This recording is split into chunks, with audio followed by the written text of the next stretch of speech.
কিন্তু বড় একটা বোল নিছে। কোরবানির প্রথম দিনের মাংসের মধ্যে কিন্তু আলাদা একটা টেস্ট থাকে, বিশেষ করে কোরবানির মাংস আমরা হচ্ছে সরিষার তেল দিয়ে আম্মু রান্না করে। আমাদের কোরবানির গোশত রান্না হয়ে গেছে আলহামদুলিল্লাহ, আর খেতে ভীষণ মজা হয়েছে। পোলাও আর কলিজা ভুনা খাবে আজকে দুপুরে খাওয়া দাওয়া। কালারটা এত মজা হয়। তো কোরবানির গোশত তো আমাদের ভাগ করা কমপ্লিট হয়েছে, আর এখন সব আত্মীয় স্বজনদের যাদেরকে দিতে হবে এখন ভাগ করব। আর আম্মু সবগুলো মশলা চেষ্টা করতেছে যেন পাটাই বেটে করতে পারে। এটা কে রে, নতুন ড্রেস পরে চলে আসছে, ছোট ছোট শুজ, তারপর আবার সানগ্লাস হাতে, আবার মাথায় ক্লিপও লাগাইছে। এটা কে? এটা কি আয়দা? আয়দা আয়দা চোখে একদমই সানগ্লাস রাখতে চায় না, মানে সানগ্লাস তার হাতে থাকবে আর মুখে থাকবে। কি ওরে বাবারে, সবাইকে একদম ধমক দিয়ে দিচ্ছে। ওরে বাবারে, আয়দার ড্রেসটা কেমন হয়েছে সবাই বলবেন। আয়দাকে প্রথম এরকম ফ্যান্সি ড্রেস পরাইছি। আয়দা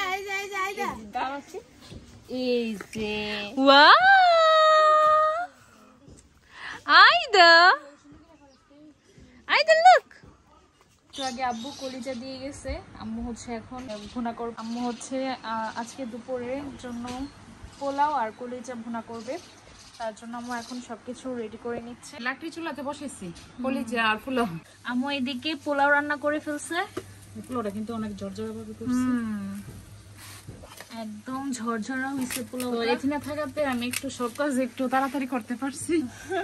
তো মার জন্য একটু দুঃখ করলাম, মা তো জানবি না বা আছে মার সাথে। ওইদিকে নানু আর জানবি না বা ওরা একা একা। এই যে আমাদের পোলাও হয়ে গেছে, আর এখন আম্মু কলিজা ভুনা করবে, কারণ দুপুরে কোরবানির সময় দেখা যায় যে দুপুরবেলা কলিজা ভুনা আর পোলাও খাওয়া হয়। আর আম্মু সবগুলো মশলা চেষ্টা করতেছে যেন পাটাই বেটে করতে পারে। পাটাটা তো তোমার স্বাদই আলাদা। তো আমার আব্বা বলতো কি ঈদ আসলে বলতো যে ফাড়ার দিয়ে বাইকটা করার লেগে, আমার অভাবে খেতে ভালো লাগে। কলিজাটা একটু হালকা করে ভেজে নিছে, আলাদা কিন্তু আমি কষাই নিছি কলিজাটা। তো এখানে একটু পেঁয়াজ রসুন বাটা আর আদা বাটা দিতেছি। আর এখন হচ্ছে আম্মু সব মশলা দিয়ে দিচ্ছে। এখানে জিরার গুঁড়া আর পরিমাণ মতো একটু মরিচ আর একটু ধনিয়ার গুঁড়া। এদিকে কলিজা ভুনাও হয়ে গেছে আর পোলাও। এখন সবাই পোলাও আর কলিজা ভুনা খাবে আজকে দুপুরের খাওয়া দাওয়া। আর কিছুক্ষণ পর আম্মু গরুর মাংস বসে দিবে। দেখেন জাস্ট কালারটা এত মজা হয়। তো কোরবানির গোশত তো আমাদের ভাগ কমপ্লিট হয়েছে, আর এখন সব আত্মীয় স্বজনদের যাদেরকে দিতে হবে এখন ভাগ করব। আর এই কাজটা সবচেয়ে বেশি কঠিন একটা কাজ আমার কাছে মনে হয়, কারণ এই প্যাকেজিং করাটা অনেক বেশি কষ্টের। বসে বসে এখন সবকিছু প্যাকেজিং করব। আর মাশাআল্লাহ, আর এইসবের দায়িত্ব মানে বেশিরভাগ আম্মুর আর এথিনার থাকে, মানে এই বন্টন।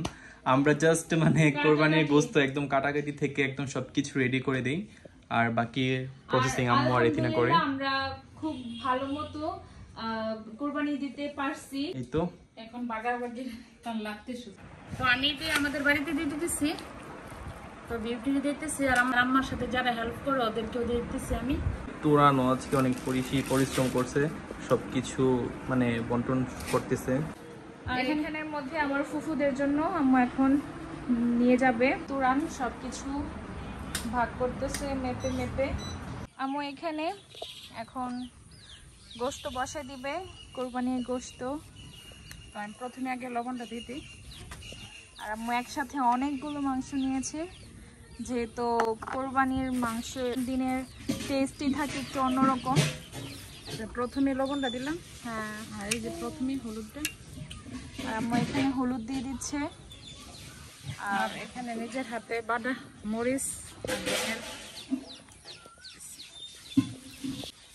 আর এটা হচ্ছে শাহি জিরা, এটাও আম্মু হাতে বেটে করছে।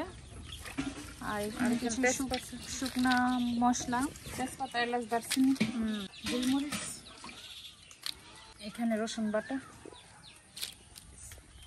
আর এখানে হচ্ছে আদা বাটা দিতেছি, পেঁয়াজ বাটা দিয়ে দিলাম। রসুন আছে, আস্তা রসুন, আস্ত রসুন, তারপর পেঁয়াজ। হচ্ছে পেঁয়াজ। আর আম্মু কিন্তু বড় একটা বোল নিছে, আপনারা যদি দেখেন তাহলে বুঝতে পারবেন, কারণ কোরবানির প্রথম দিনের মাংসের মধ্যে কিন্তু আলাদা একটা টেস্ট এই থাকে। যে এখানে জিরার গুঁড়ো দিয়ে দিলাম। আসল জিনিস রয়ে গেছে। হ্যাঁ, সেটা হচ্ছে সরিষার তেল, যেটা ছাড়া একদম জমেই না। বিশেষ করে কোরবানির মাংস আমরা হচ্ছে সরিষার তেল দিয়ে আম্মু রান্না করে। আর এখানে 1 লিটার ছিল। হ্যাঁ 1 লিটার ছিল। আর আম্মু হচ্ছে এখানে সবগুলো মশলা একসাথে মেখে, মানে এখন ভালো মতন মেখে নিচ্ছে। আম্মুকে আজকে একদম পিওর বাবুর্চি মনে হচ্ছে, কারণ বাবুর্চিদেরকেই দেখা যায় একসাথে এতগুলো মানে জিনিস নিয়ে একসাথে নামে। আর ঈদের দিনের তরকারিটা কিন্তু স্বাদ। তুমি পরে যাই হামনা করে ঈদের দিনের তরকারি মানে এটা আল্লাহরই একটা রহমত, অন্যরকম একটা মজা লাগে, যেটা কিনা আমরা সারা বছরও রান্না করে ওই টেস্ট আর পাওয়া যায় না, যেটা কিনা ঈদের দিনের মাংসটাতে পাওয়া যায়। মাংস গোশত যে যাইটা মানে যেটাই বলেন, বাট আমি সবসময় মাংস বলি ইউজ টু, মাঝে মাঝে আবার গোশতও বলি। মাখামাখি শেষ।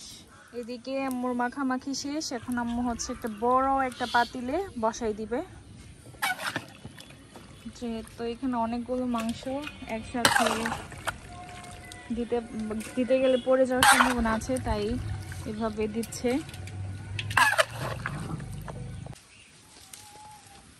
এই তো এখন চুলার মধ্যেই বসাই দেওয়া হয়েছে, জাস্ট ওয়েদারটা ভালো থাকুক।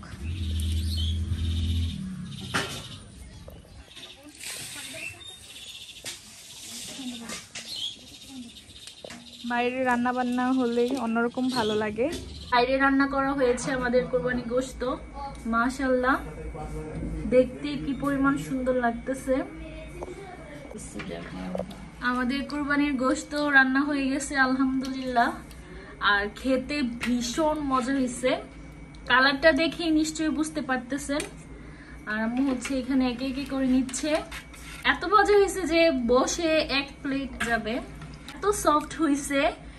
আর মশলাগুলো একদম ভিতরে পর্যন্ত গেছে, খুবই মজা হয়েছে। আর আম্মু এখানে 1 প্লেট বাড়তেছে, কালারটাও খুবই দারুণ।